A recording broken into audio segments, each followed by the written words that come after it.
స్థానిక సంస్థల్లో బీసీలకు చట్టబద్ధంగా 42% రిజర్వేషన్లను కల్పించిన తర్వాతే ఎన్నికలు నిర్వహించాలని BC JAC chairman R Krishnaiah డిమాండ్ చేశారు.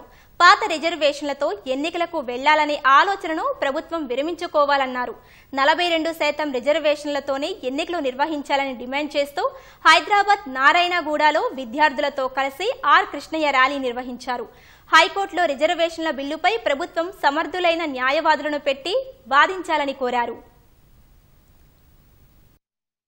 మీరెలాంటి కోర్టు ఆర్డర్లు ఒత్తిళ్లు అని ఆలోచించకుండా చట్ట ప్రకారం బీసీలకు 42% రిజర్వేషన్లతో ఎన్నికలకు వాళ్ళని చెప్పి నేను విజ్ఞప్తి పరమైన అవరోధాలు తొలగిపోవడానికి జనాభా లెక్క దిశ దాని ప్రకారం 56% జనాభా ఉంటే 42% రిజర్వేషన్ ఇచ్చారు.